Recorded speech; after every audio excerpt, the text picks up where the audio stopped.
इसी सिचुएशन को शायद हमें कंट्रोल में करना है, इसी सिचुएशन को हमें समझना है, नियंत्रण में करना है। हमारे साथ डॉक्टर अंशुमान भी जुड़े हुए हैं, उनसे भी हम चर्चा कर लेते हैं इसी मसले को लेकर। डॉक्टर अंशुमान, एम्स प्रमुख डॉक्टर रणदीप गुलेरिया ने भी कह दिया है कि अब देश को जो है जरूरत हो गई है कि हर हालात से निपटा जाए, और साथ ही उन्होंने एक और बड़ी इंपॉर्टेंट बात की है कि हमें डेटा कलेक्ट करने की आवश्यकता है अब, क्योंकि अगर हमारे पास डेटा होगा तभी जो है हम आगे कुछ कर पाएंगे, आगे जो शोध है या फिर आगे की जो तैयारियां हैं वो संपूर्ण हो पाएंगी। क्या इस पर आपका आकलन? मेडिकल साइंस बिल्कुल फैक्ट्स और डेटा पे चलता है, कोई भी अवैज्ञानिक परिकल्पनाओं पे नहीं चलता है। जैसा आपने देखा होगा कोरोना काल जब चालू हुआ था तो अवैज्ञानिक परिकल्पनाएं कितनी पनपी थी कि भारत में कोरोना नहीं होगा, मलेरिया का देश है, गर्म देश है, वो न जाने कितनी, उस पर नहीं चलता है। हमें डाटा चाहिए, डाटा हर चीज का चाहिए। जैसे अभी तक आप जीनोमिक सीक्वेंसेस कर रहे हैं जो लोग बाहर से आ रहे हैं, मैं बार बार कह रहा हूं कम्युनिटी में जो आरटीपीसीआर पॉजिटिव आ रहा है केसेस या क्लिनिकली आपको लगता है उसके 5% सैंपल को रैंडम भेजिए। नीति आयोग का कहना है कि हर केस को नहीं कर सकते, बिल्कुल नहीं कर सकते, मैं भी नहीं डिमांड कर रहा हूं, लेकिन 5% को कैसे रैंडम सैंपलिंग डाटा हमें देगा कि कम्युनिटी में कितना % ओमिक्रॉन है और कितना % डेल्टा है। इसका जो सुपर स्ट्रेन का रिस्क हमें जो लग रहा है, जो वली साहब डॉक्टर वली अभी कह रहे थे, सुपर स्ट्रेन का रिस्क बहुत बड़ा रिस्क है, हाइब्रिडाइजेशन का रिस्क है पूजा। और अगर सुपर स्ट्रेन आ गया तो जैसे आप सच में मैजिकल गेम देखते हो, मारक क्षमता और संक्रामक क्षमता दोनों बढ़ गए। और अपने इंडिया में डायबिटिक पेशेंट बहुत हैं, वल्नरेबल ग्रुप बहुत ज्यादा है, जो अति गंभीर बीमारी से ग्रसित लोग हैं, उन मारक क्षमता बढ़ेगी, नंबर बढ़ेंगे तो मौतों के नंबर तो वही होते हैं, चाहे वो व्यक्ति स्वस्थ हो या बीमार हो। लेकिन अगर कोरोना के संक्रमण से मर जाता है और वो भी 2 साल के बाद, अब 2 साल कोई नई बीमारी नहीं है, नया इन्फेक्शन नहीं है, तो इस पे हमें डाटा बिल्कुल चाहिए, टेस्टिंग बढ़ानी है, कम्युनिटी की जीनोमिक सीक्वेंस 5% सैंपल का कराना है, और सारे इंतजाम जो सेकेंड वेव में कमी रही थी और पूरे करें, जिसकी चर्चा भी नहीं हो रही है कि कितने ऑक्सीजन प्लांट लग गए, अगर पीएम फंड से सैंक्शन हो गया तो प्लांट लगे ऑन ग्राउंड की नहीं लगे, इसकी चेकिंग नहीं है आपके पास, बेड कितने अलॉटेड है चेकिंग नहीं है, सारे मल्टी स्पेशलिटी सुपर स्पेशलिटी ठप कर दिए जाते हैं जब कोविड बढ़ता है, मतलब कैंसर का, हार्ट का, किडनी का, इसके रोगी मरने लगते हैं क्योंकि इनको इलाज नहीं मिलता है। तो अब ऐसा न करें, सुपर स्पेशलिटी चलने दें, साथ में Covid super speciality hospital separate कर दें, ताकि सुपर स्पेशलिटी हॉस्पिटल को कोविड हॉस्पिटल बना दें। इन सबकी तैयारी की जरूरत है और इसके लिए क्या चाहिए आपको? डाटा, क्या परसेंटेज है आपके कम्युनिटी में और क्या तैयारी चाहिए। डॉक्टर साहब, बड़ी अहम बात आपने रखी है ये कि डाटा की हमें आवश्यकता है, और डॉक्टर अंवरी इसी बात को आगे बढ़ाते हुए जो बड़ी वाकई में महत्वपूर्ण बात है जो अभी बताई है डॉक्टर अंशुमान ने कि नया नहीं है, 2 साल हो गए हैं इस वेरिएंट को आए हुए, इसको समझे हुए, तो अगर उसके बावजूद भी हम लोग उस तरीके से तैयारी नहीं कर पाए, उस तरीके से अगर हम अप्रोप्रिएट बिहेव नहीं रख पाए और लोग अभी भी नहीं समझ पाए इतना ज्यादा वक्त बीतने के बावजूद भी, तो फिर यकीनन बहुत ज्यादा चैलेंज हो जाएगा हम सभी के लिए। ये तो अभी भी खतरा लग रहा है और आपने ठीक बोला है, हमें पिछले एक्सपीरियंस से अगर हमने नहीं सीखा और जो सीखा था उसको भुला दिया, दोनों चीजें मैं देख रहा हूँ हो रही हैं और खूब शादियां भी हो रही हैं, भीड़ में जा रहा हूँ मैं। पहली बार एक डॉक्टर, अमेरिकन डॉक्टर हैं यूसीएलएस के, और उन्होंने कल रात को अपना एक वक्तव्य दिया है। पहली बार उन्होंने भीड़ शब्द का उपयोग किया है प्रिवेंशन के लिए, टेस्टिंग के साथ। तो वहां भी उन्होंने भी जो क्रिसमस के लिए और जो मार्केट्स वगैरह खोले, लिबरलाइज किया है, उनका भी ये मानना है कि भीड़ से ये फैलता है। तो ये टीकाकरण हमको सशक्त कर रहे हैं, कितना कर रहे हैं ये आप रोज बताती हैं, हम सुनते हैं, इसमें भी लापरवाही ना हो और टीका लगे। टीका लगने के बाद देखिए बचाव तो शर्तिया है, ऐसा नहीं है कि टीका नकारा है इसके ऊपर, लेकिन हमारी जो इम्यूनिटी, जो फ्रंट लाइन वर्कर्स हैं, उनका भी फिक्र करना है, उनको हमको बूस्टर डोज देनी है। दूसरा, तीसरा ये है कि मास्क लगाना है।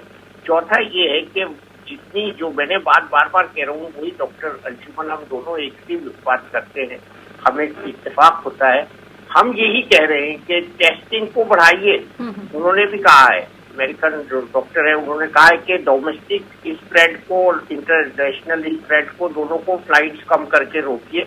और उन्होंने डिटेक्ट वेरिएंट्स की बात की। डिटेक्ट वेरिएंट्स जब होगा जब हम सबका जो स्कैन अच्छी तरह करेंगे, तो 5% लोगों का किया जा सकता है अच्छी तरह।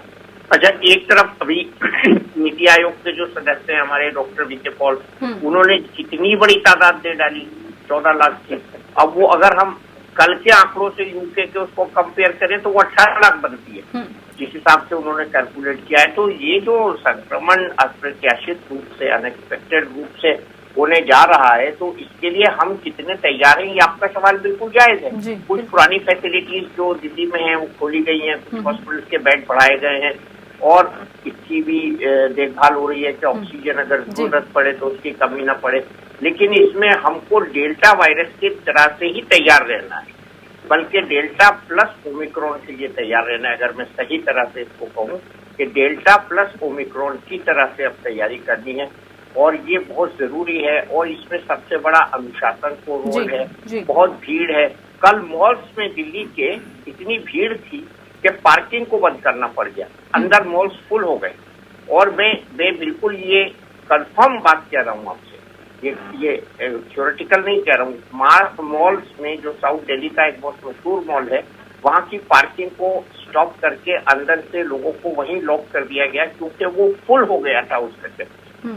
तो लोग जिस तरह से जा रहे हैं, घूमने जा रहे हैं, शॉपिंग नहीं कर रहे, दुकानें खाली हैं, सिर्फ रेस्टोरेंट्स भरे हुए हैं।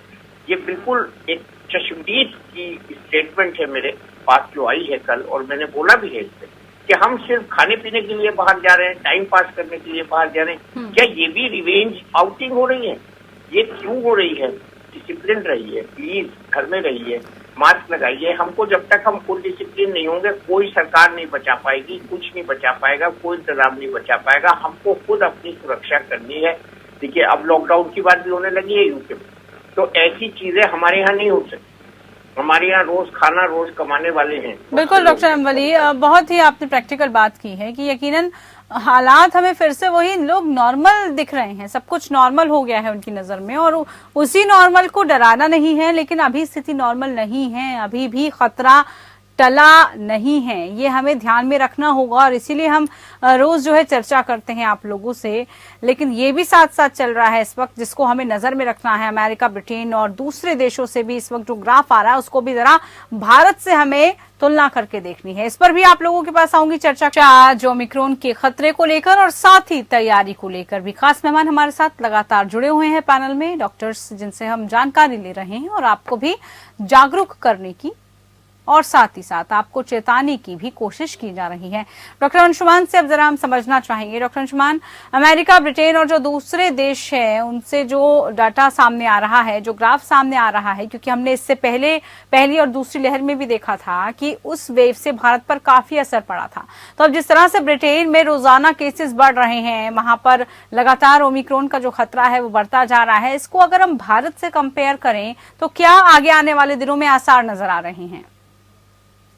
बिल्कुल, ओमिक्रॉन अफ्रीका से शुरू हुआ, देखा अफ्रीका में शांति हो, दो कारण शांति। एक, वहां पे टेस्ट कम कर, तो चाहिए है कि टेस्ट, यूके यूएस डेवलप करती है, टेस्टिंग बढ़ाई उन्होंने। आप देखा है कि वहां पे केसेस बढ़। सेकेंड वेव में भी यही हुआ था। लगभग हम 2 से 2.5 महीने पीछे चल रहे थे। जो घटना आज यूके में हो रही है, हमारे यहाँ 2 से 2.5 महीने वही घटना हमारे। उनके यहाँ लॉजिस्टिक्स ज्यादा स्ट्रॉन्ग है हमसे, लेकिन उनके यहाँ कोमॉर्बिड, मतलब गंभीर बीमारी के रोगी ज्यादा है, इसलिए उनके यहाँ मौतें ज्यादा हो। जो लोग कंपेयर करके कहते हैं स्पेन, इटली, अमेरिका, इंग्लैंड जैसे देश में टिक नहीं पाए तो भारत कहाँ है, ऐसा नहीं। हमारे यहाँ फिजिकली फिट लोग ज्यादा हैं compare to Spain, Italy, America and UK. तो हमें चाहिए तैयारी हिसाब से, आपको आगाह कर रहा है यूके और हमारे यहाँ डाटा चल रहा है।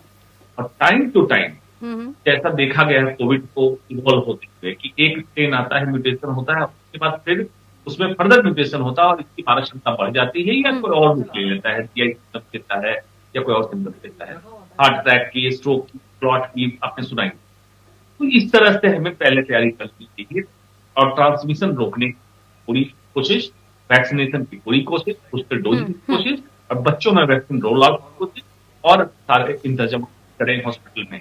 ये हमें उनसे सीख लेके कर लेना चाहिए। हमारे पास 1.5 महीने का टाइम है जिसमें हम एस्केलेट कर सकते हैं, लेकिन हमारे साथ तो आदत इतनी है ना, पब्लिक सीखने को तैयार है, पुराने लिस्ट से सीखने को तैयार है, फिर से वही होगा जिससे हम देख।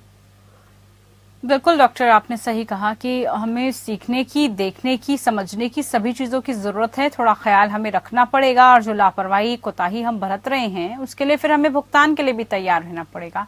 लेकिन डॉक्टर एम वली जैसे हमेशा सकारात्मक सोच के साथ और एक सकारात्मक स्माइल के साथ हमेशा बोलते हैं कि देखिए लोगों को जागरूक भी रखना है और साथ ही साथ पैनिक नहीं करना, डरना नहीं है, सिर्फ जो सही जानकारी है वो व्यूअर्स तक पहुंचानी है। बहरहाल बहुत शुक्रिया आप दोनों खास मेहमानों का, आप हमारे साथ जुड़े, चर्चा का हिस्सा बने आप, और ओमिक्रॉन के लिए कितनी तैयारी हम लोगों ने कर रखी है और आप लोग कितने तैयार हैं इसको लेकर, इस पर थी हमारी खास पेशकश। फिलहाल के लिए इतना ही, नमस्कार।